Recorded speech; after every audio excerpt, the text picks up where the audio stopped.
In the late summer of 22, Jen and I had decided that we're going to start looking for a house. And back then, it was still kind of the post-COVID craziness. We found one that we really liked on Champion. Okay. And we wanted to stay in that area, and we were just happy in Old Town East. It's Thanksgiving Day, and we're showing her parents it. And when we go to bring it up on Zillow, it's off market. That was like the 14th house or something like that. No exaggeration.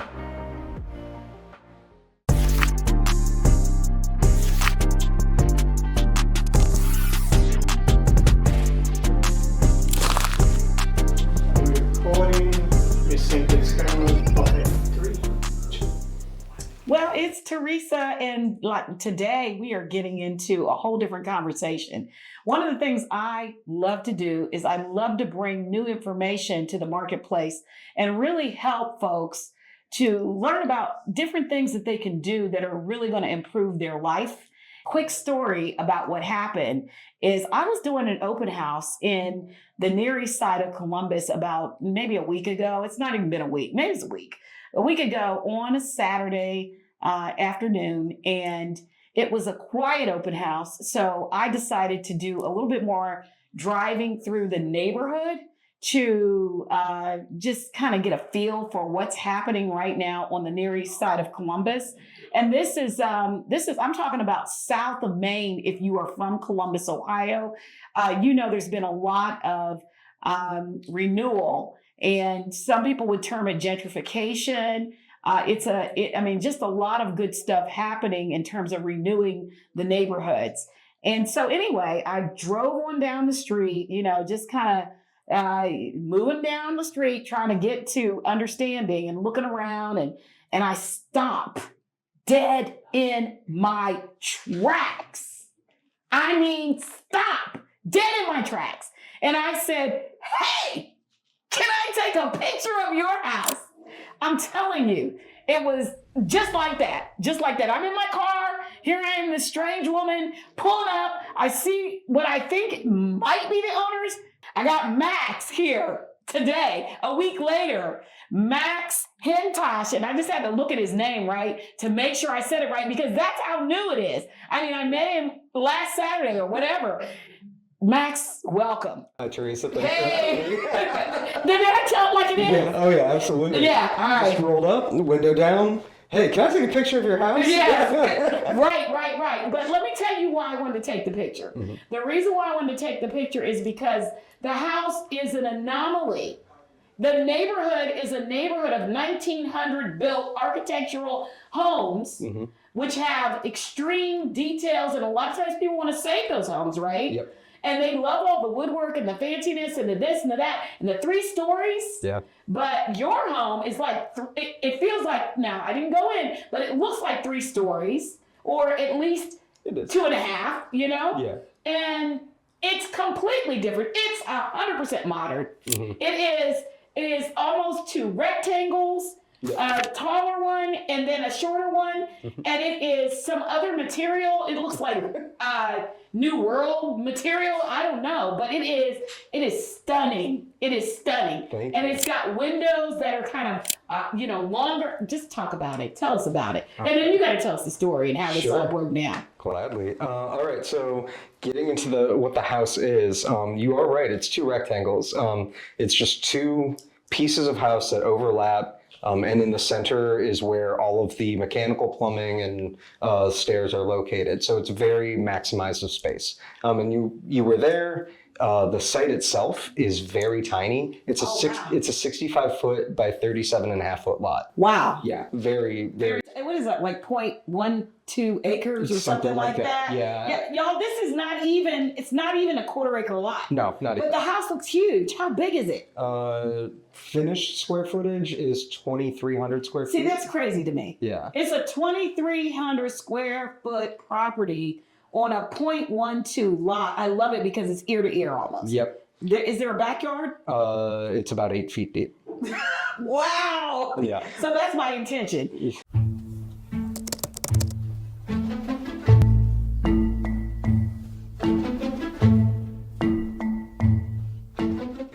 So my name's Max Santosh. I'm from Cleveland, Ohio originally. I did my undergrad in Cincy and then got my master's in architecture up at Kent. Then met Jen at grad school. Her and I were, best of friends and got really involved on projects together, to the point where after school we were doing like large scale art installations together. And I'll send you a picture. Yeah, I can't wait to see. So we started as a very artistic pair, and that grew into a relationship. Okay. And we both were offered a job here in 2022. Wow. I think that's right. Yeah. And so we made the move down here, worked at that firm for a couple of years, and some things happened, time to move on. And the whole time we're doing moonlighting projects, right? And it just got to a point where I was not able to make my clients as happy as I know I could. Right. And so at that moment I decided, I'm going to take that first step. We're going to get this business off the ground.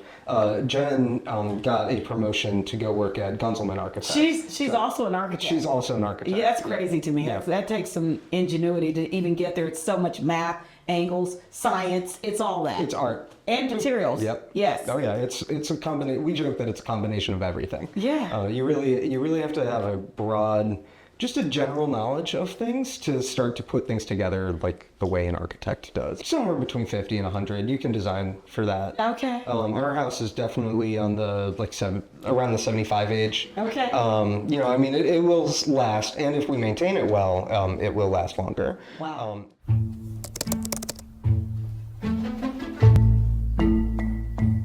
So the structure of the thing is very simple. It's just wood frame and everything's trusses. Okay. It was more cost effective to do trusses because you can run all of the plumbing, electrical, and mechanical through the gaps, right? And so typically on older houses, you would need shafts that will run the ductwork and plumbing up, Right. and then basically have soffits that'll allow to hide that to get across the house, and instead everything's just happening in the floor. Yeah. And then we also we kind of overstructured the floors to party-proof the house a little bit.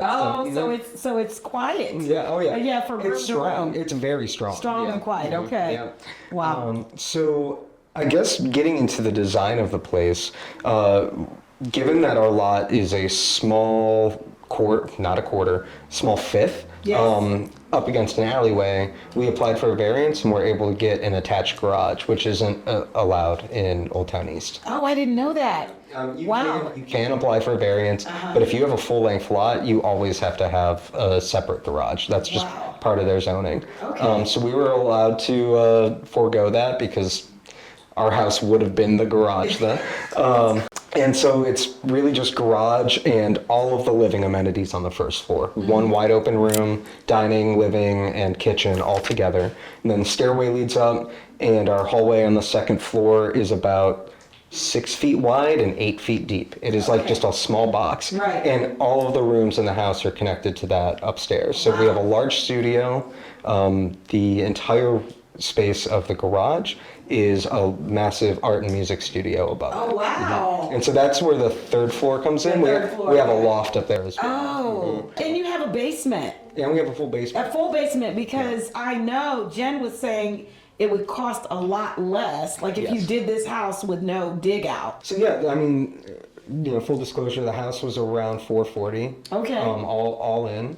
And we could have easily gotten that down to like $360 if we figured this is going to be the house that we're living in, and we have to stay there for 5 years. We can get into that in a minute, but there is a lot of reason that we would put a little extra money in now because we know we're going to be staying there long term. And so we could have gotten the house probably into the 360, 370 range though, which is very affordable right now. It's technically legally affordable. Yeah, that's affordable. That's affordable. So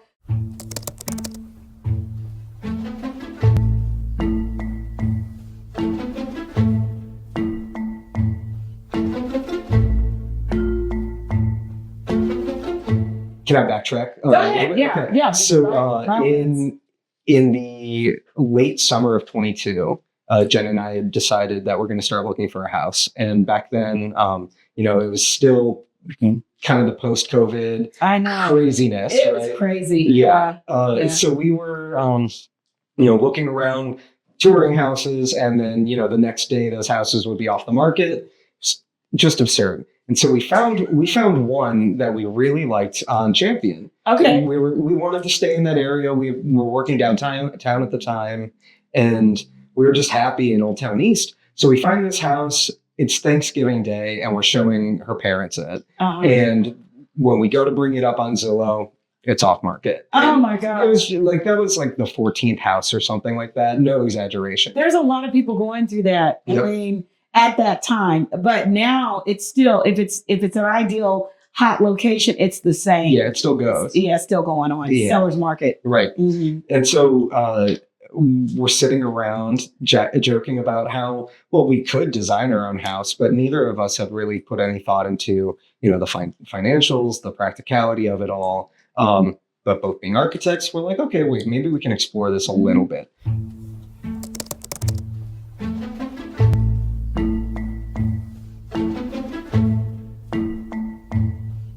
Jerry Chamberlain. Okay.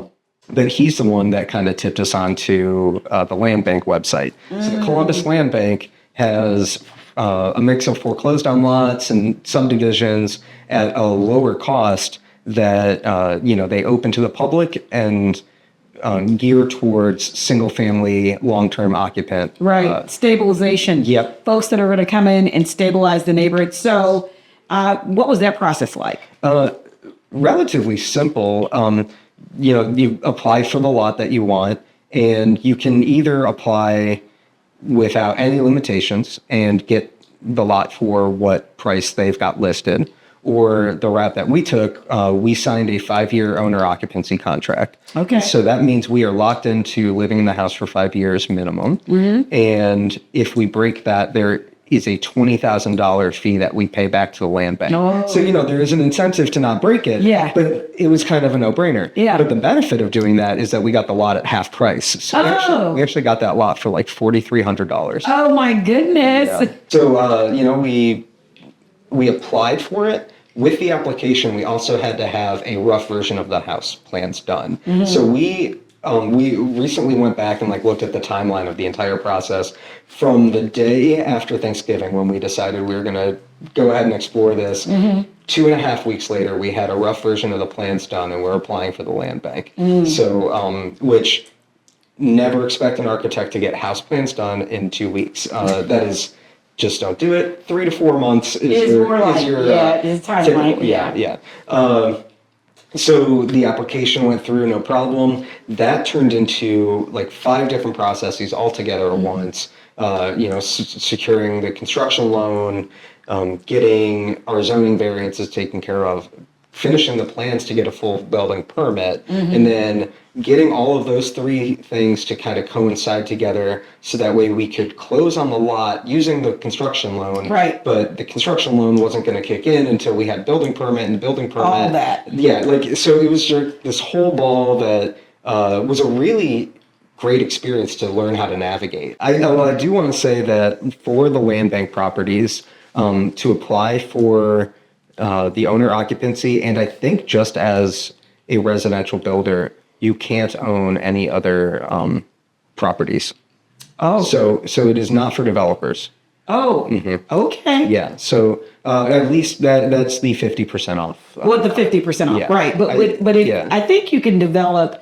I do know a builder who's buying them. Yes. And then he's developing them, and he's got a whole partnership and what have you. Yeah. And it's a big moneymaker for him, right? Because he's he's raising roofs and things, and then he's selling it. Yep. Premium value. Yeah. I do know that the land bank prefers affordable housing, though. Yes. If your application will be taken in with anybody else applying for that same lot. Yeah. And the building, or not the building department, the land bank will decide based on what they prefer. Yeah. Right. And so, if you're a developer looking to develop these properties, you better hope that you're not competing with a family that's trying to build their first house. Because the land bank's going to pick that family that will live there, right, and not, try to support a developer who's trying to, flip a house and make some money off. Right. Okay, so what else happened after you went through the process, and you've given us a lot of information on how to get the lots at half price. But then what happened? The process of building, you got your construction loan. Yeah. So we worked with a bank called the State Bank. Oh yeah, State Bank and Trust. Yeah. I love them. Yeah. Who was your lender? Oh my God, Rhonda Clark. Okay, see, I don't know Rhonda. Okay. My favorite lender is Sue Reichert, who just retired. Okay. And she's been with State Bank and Trust probably 20 years. Yeah. And so they were one of the few banks that at least returned my calls saying that they do construction to mortgage loans. Yeah. Because any of your primary financial institutions, Chase, your PNC, none of them will provide you a construction loan that rolls into a mortgage. Right. And so why not? This is the market that Columbus is in. We've got to build. Yeah. We're so far behind. They're letting I'm not sure if State Bank is. I'm sure to some extent it is a smaller bank than Chase, right? And so, they're just letting the smaller banks run away with it. Yeah. So, not in a good way. They're giving smaller banks the opportunity to, meet a clientele that State Bank has now gotten my trust. Yes. This is not endorsed by State Bank. No, but I will endorse State Bank. I'm telling you, because they've been a real partner with me over the last 20 years. Yeah. So, but yeah. So tell us more. So yeah, we got certified for the loan, and then that same week we got our approval for our zoning variances. Wow. Which I'll provide you a plan that you can kind of show everybody. Yeah. But we had to apply for 3 variances. One of them was an absolute joke. In the city of Columbus, the minimum lot size is 5,000 square feet, and ours is 2,400. Yeah, and so we had to get a variance for that, even though it was already just established. Another was that part of the house encroaches beyond the 10-foot front setback. We're at more like 5'6" off the sidewalk. Okay. And then the final one is getting a rear yard adjustment. Minimum's 25% of the lot. Ours is technically 22. Okay. And we had no issues. We had no conflict getting those resolved. It was just a process that we had to go through.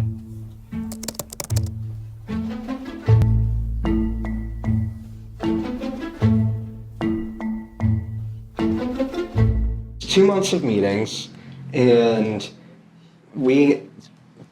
jumping into a tax abatement little sidestep. So we do have a 15-year tax abatement, and our construction date was like a month before the city of Columbus had slated to change their legislation, which we wouldn't have been able to apply for anymore.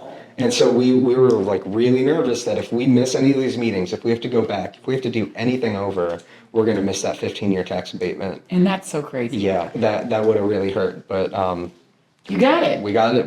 Yeah, and that tax abatement, really, if it's a $440,000 house or something like that, which it is definitely that, I think it's way over that, but in terms of value. But the point is that saves you 2% of the, it's 2% in Columbus. So you're talking about $9,000 and you're only paying on land. Right. Yeah. Yep.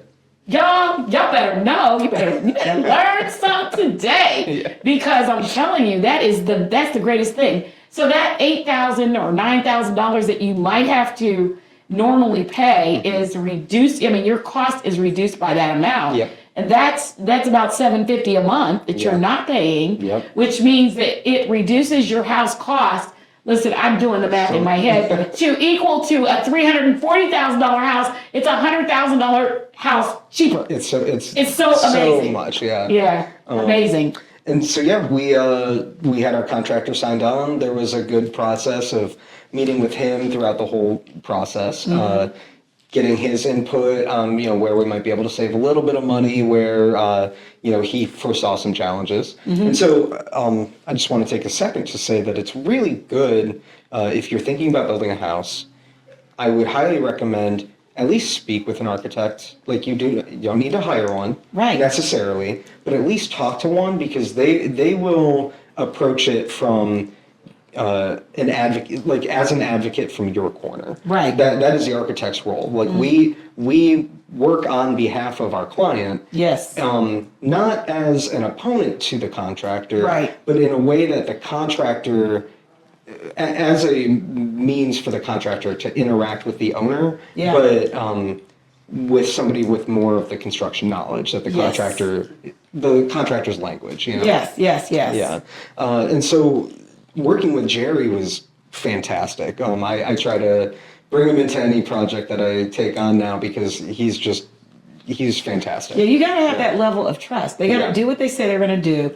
They got to do it when they say they're going to do it, and they got to do it for the cost. Absolutely. Without, saying, oops, no, we made a mistake. It's going to cost us really this because they don't have their ducks in a row or their subcontractors lined up. And so from the architect standpoint, we have a whole series of contracts that the architect can provide to the owner and to the contractor, which I've heard some contractors really love those contracts because they are deep, they are very clear. And so contractor is not asking any questions the whole time. On the other hand, sometimes they're so specific and the contractors that might make a little extra money by cutting a corner here or there.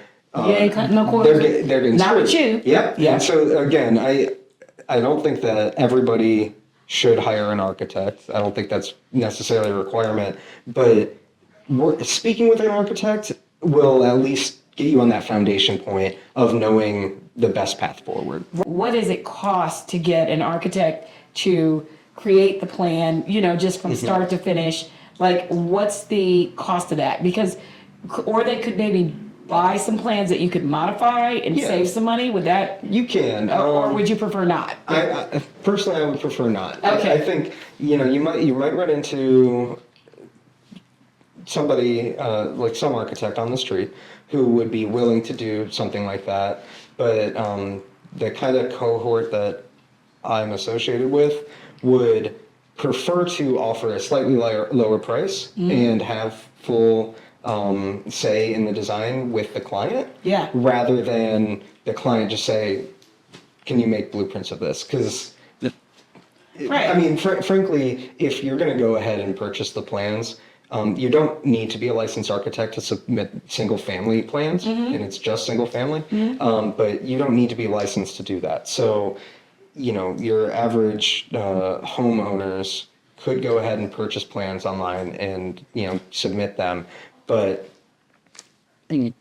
you're trading in the ability to customize and make the house for you. Yeah, very particular. So getting into what an architect might cost, the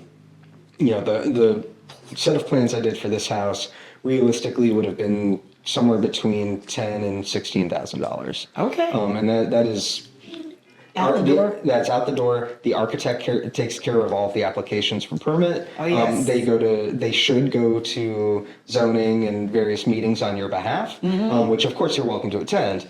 But the role of the architect is to act as your fiduciary. Almost your fiduciary. Let me lower that language. As your agent. As your agent. So being somebody who's standing in for your stead. Exactly. Yeah. To make sure it's done right. Yeah, and I haven't met an architect that isn't interested in not building and nurturing relationships with their clients. I mean, frankly, it is a service business. And so if you're not taking care of the clients that you're working with, you're just running a bad business. Right. And so Jen and I were very fortunate to be able to be our own agents, having all the knowledge and, learning the process as we go, but also being sounding boards for each other. Yes. And so, it was just a very educational process that ultimately everything kind of worked out. So, You ended up with a phenomenal home. Thank you. And it really is something to see. I can't wait to get the pictures on it. And I'm going to put it all in this, so that folks can see Next it. time you come by, we'll gladly bring you through. Yeah, I'm coming. Yeah. Don't worry. I'm going to go over here and sell that other house. I'm coming. Awesome. I will text you and say, hey, is now a good time or whatever. You just let me know. But I want to know. So we've got, we've given some folks some really good information, and I bet if they are at all curious, they're going to want to know how to get in touch with you. Sure. And, what's the best time, the best way? Do you have a website? I do. It's under construction. Okay. So the firm is called HR Department Studio. We are technically relatively new. Yeah. Like I said, we've been moonlighting for years, but it has only recently become my full time as of early October. And word of mouth has been very fortunate to me. I've gotten a lot of clients already. Definitely not upset about that. The best way to reach me would be at info@hrdepartmentstudio.com. It's HRDEPT studio.com. Are you on Instagram and Facebook and all of that? Not on Facebook. Not on Facebook. Okay. Yeah. So how do we reach you on IG? What's your it's HRDEPT studio. Okay. Yep. And I won't give them my phone number, but no, they'll find you. They'll find you and get your phone number off your however, But this has been wonderful. I'm glad I happen to be driving down the street. I'm glad you guys were outside. Yeah. I'm excited about the idea of just this new structure in the city. I mean, it's just an idea. And I've seen some others that were similar but not the same, like new construction in that whole Old Town East zone that have been, that were interesting. This one really just stands out. It's just a magnificent, build. I mean, I just, from where my standpoint, it stopped me dead in my tracks. Thank so you. I was excited to just see like, oh my gosh, they're standing outside. Ooh, let me pull over. I found it very, it's like great time. Yeah. Great time. So Well, I hate to break it to you, we actually are just the gardeners. no, just okay. Anyway, but I am glad this is not. He's got jokes, y'all. He's got jokes. I can tell by his language he's really the architect. Anyway, but I'm so thankful that you came today. We're here to make sure that we expose really good folks in Central Ohio who can serve the community at the highest level. And I think when you build a house in Old Town East, you design it and you're willing to just chat with neighbors and so forth, and you're just, kind of community minded, people should know exactly who you are. Thank you so much. Yeah, we are very community minded, and it's probably the most important thing to us as not only people, but also as a design firm. Our goal is to bring quality design to people, and that's everybody, not just the rich, the affluent. Yeah. It's everybody. It's everybody. And it's a living testimony because where you are is still in the process of developing. Yep, absolutely. It's still in the process. So last thing, how has it been in South of Maine, Old Town East area? How's that been? And what would you tell somebody who wants to come into that neck of the woods? Yeah, it's been fantastic. I've gotten to speak with all of my neighbors, and I mean, we vibe really well. It can be noisy if you're a little sensitive to that, but it doesn't bother me or Jen at all. We like the sound. We live in the city for that reason. Yeah. There's a lot of houses that need development, are under development, or a couple lots that could use construction. So I'd absolutely say, come move to Old Town East, make it a vibrant community, because it's already starting there. Or not starting. It's way in it. It's way in it. Yeah. I'm a new plant in the area, and I love it. Yeah. But I think Old Town East has a lot of potential to be one of the most vibrant, nicest communities. I think it's going to rival even the Short North. I think ultimately. I think it has potential too. Yeah, absolutely. Yeah, because there's so much opportunity. As long as people don't get priced out. Right. I know we were wrapping things up, but you mentioned gentrification at the beginning. Yes. Yeah. And that is very much.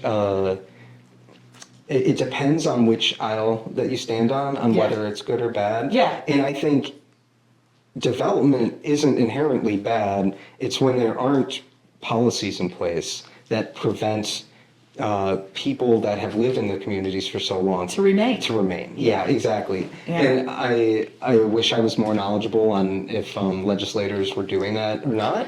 But I'm hoping and I have faith that as more development happens in Old Town East, there will be a Spots vocal for everybody. Yeah, there will be a vocal group that ensures that those people remain. Yes. Yeah. And I also think, it really is about, it's sort of having not just, one group of people, but having just sort of, a homogenized group, Yes. Yep. so that you've got income levels here and income levels there, and people are safely, becoming community. Yeah, absolutely. So from all over the place, and a lot of people from Columbus are not from Columbus. So Yep. I think it's you guys who are doing that Yeah. to us, who are helping us to understand that it's not just, no pun intended, black and white. Yeah. It's not just black and white. It's a mixture, and this is how we gotta live. So Got to build that, weave that tapestry together. you Right? got it. Yep. You got it. Well, thank you so much. I'm so happy you made it. I'm just, I'm kind of shocked. I was like, that's why I was checking on you. I was like, are you coming? Yeah, I'll be there. Hey, So you invited me. So I did. And I'm gonna bring you back. I'm gonna bring you love back. that, yeah. We're gonna get you. Get you out there, make sure that we share that your information. I'll ask that you do the same, because Take a Look is always looking Yes. for new clients. Absolutely. And, we're here to represent the same, just similarly yoked value system. Absolutely. That's what it's about. Well, thank All you right. so much, Teresa. Yep. So this is Teresa. I will see you on the next one. Listen, thank you for joining me. And I definitely would recommend that you give this gentleman a call if you're thinking about building something in the Old Town East, or for that matter, anywhere in Columbus. It's Teresa. See you later. Goodbye. Thank you. Thank you so much. Yeah.